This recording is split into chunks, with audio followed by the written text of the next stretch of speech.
Pankaj Mishra, From the Ruins of Empire, The Revolt Against the West and the Remaking of Asia.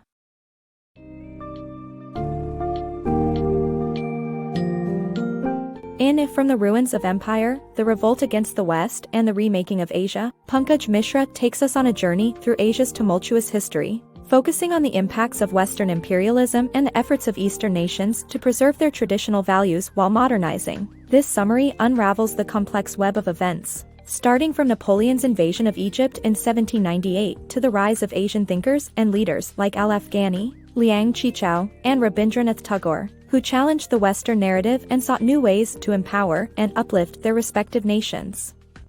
Embark on this insightful expedition to understand how Asia gained prominence after long-standing subordination to Western forces.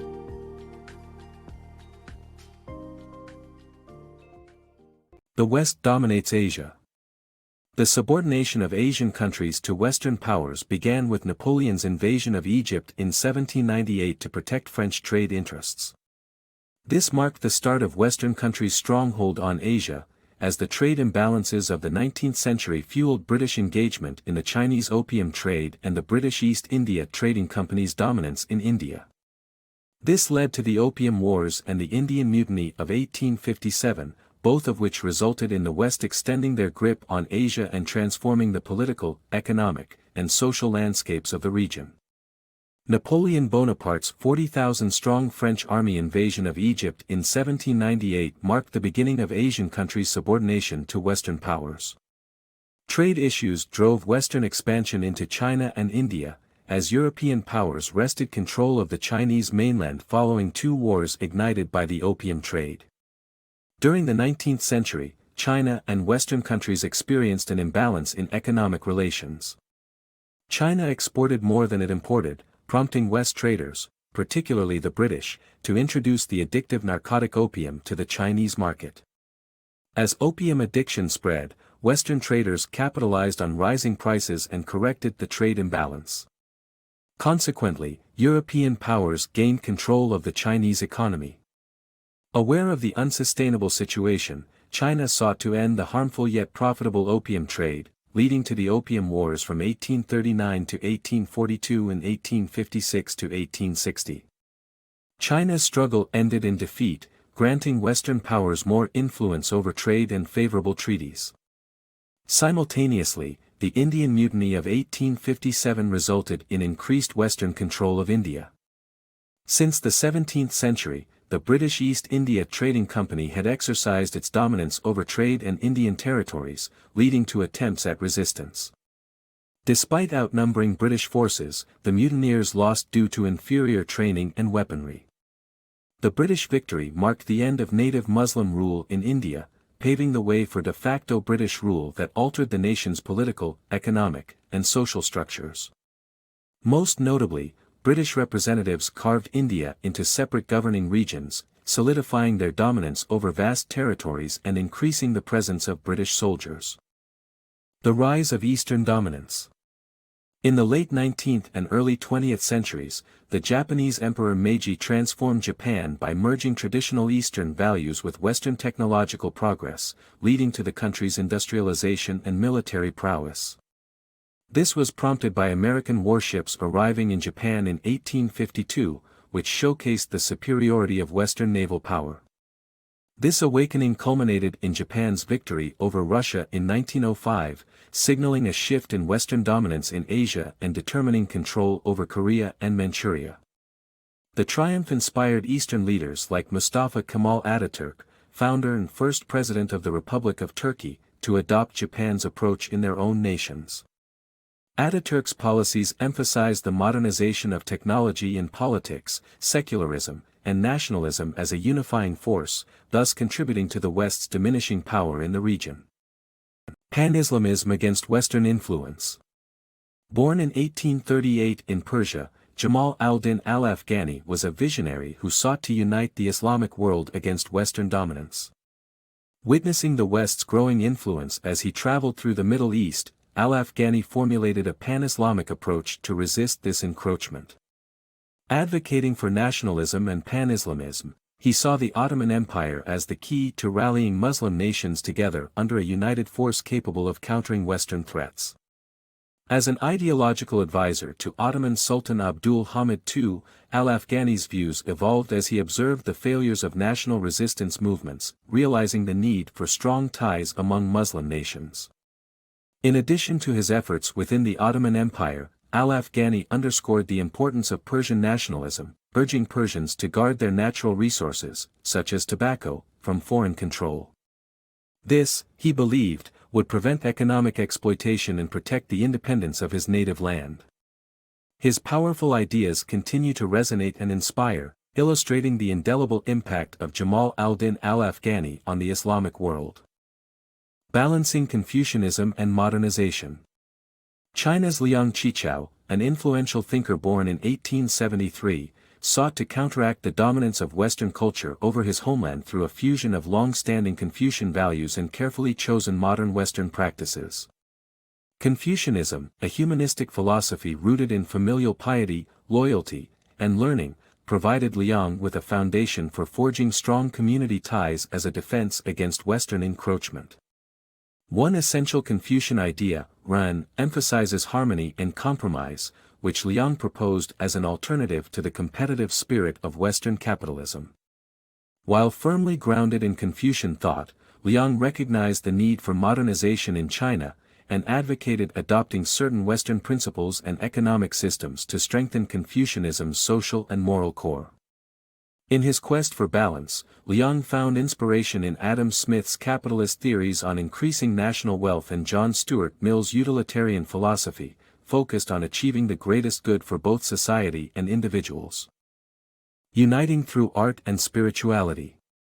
Rabindranath Tagore, born in 1861 amidst British colonial rule and Indian nationalism, transcended political divides by championing unity through art and spirituality. A polymath, Tagore dabbled in painting, poetry, music, and novel writing to counter colonialism and bridge cultural gaps. Recognizing art as a unifying force, Tagore's writings exposed the destructive impact of nationalism on society, as showcased in his novels Gora and Home and the World. Tagore's significant influence in literature earned him the honor of being the first non-European Nobel Prize laureate in 1913. His global reach allowed him to deliver lectures advocating Eastern cultures and spiritual unity, shaping a cosmopolitan perspective that criticized both European colonialism and nationalism. Tagore championed the idea that while nationalism could empower colonized nations to resist foreign rule, relying on xenophobia was counterproductive. Instead, he envisioned a spiritual unity rooted in the shared aspirations of humankind, transcending the limitations imposed by colonialist and nationalist worldviews.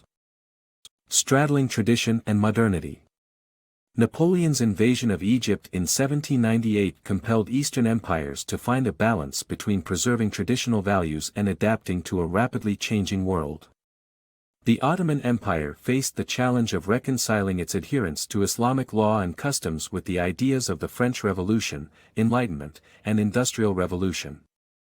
To mitigate the West's negative influence while adopting some beneficial aspects, Ottoman leaders initiated the Tanzimat movement between 1839 and 1876. Key reforms included allowing non-Muslims to join the army, making the Ottoman armed forces more inclusive. Additionally, they abolished slavery, granted citizenship to all subjects, and modernized the armaments industry. Despite these efforts, religious communities insisted on retaining traditional practices, and the empire struggled to keep up with Western influence, ultimately proving that the reforms were not sufficient to counteract the encroachment of the modern world. China's journey to modernity. In the 1800s, China was exposed to the modern world through trade pressures that led to conflict. Initially, China exported tea, silk, and porcelain while importing minimal Western goods. To balance trade, Western countries began to ship opium to China. In response, China fought 2 wars with Britain, which they lost, leading to increased opium trade and Western treaties. The influx of Western goods also introduced groundbreaking ideas that facilitated China's modernization. Industrial Revolution production methods disrupted specialized trades as factories focused on producing vast quantities of goods at lower costs. With this shift, the need for extensive markets also emerged. By the 1900s, Japan challenged China's regional dominance by defeating them in a war over Korea. This conflict exposed China's weak military, embarrassing them on the international stage. Chinese thinkers and revolutionaries concluded that national unity was essential to challenge the West and preserve their culture. Thus, they began the arduous journey towards uniting their people and building a powerful nation. Debunking Western superiority. While the West often saw itself as a civilizing force, history offers many cases where these powers were equally brutal as the barbaric East. Take Britain's brutal handling of the Indian Mutiny in the mid-1800s, where soldiers seeking to overthrow the British East India Company's control were subjected to gruesome executions. Fast forward to the 20th century, when Mahatma Gandhi challenged Western aggression with peaceful resistance. Gandhi inspired Indians to fight for their rights against British-imposed taxes and controls, using non-violent methods that ultimately deflated Western powers without turning to violence. East's adaptation to nation-states. While Eastern cultures resisted Western influence, they were simultaneously observing and learning from the West. One critical point of adaptation was the concept of the nation-state. Historically, Eastern cultures operated as expansive empires with centralized power, which kept rulers at a distance from their subjects and led to relatively closed borders. However, the modern world required integration into global politics, leading Eastern powers to adopt the nation-state model. Despite the adoption of Western-style nation-states, Eastern countries remained opposed to Western political dominance. Iranian Prime Minister Mohammad Mossadegh's actions in the 1950s serve as an example of using Western governmental models while standing against Western aggression. He established a secular democracy to unite Iranians against the West, nationalizing Iran's oil industry and gaining more control over their oil reserves. However, his Western-influenced approach ultimately resulted in his government's downfall, overthrown in a coup orchestrated partly by the US CIA.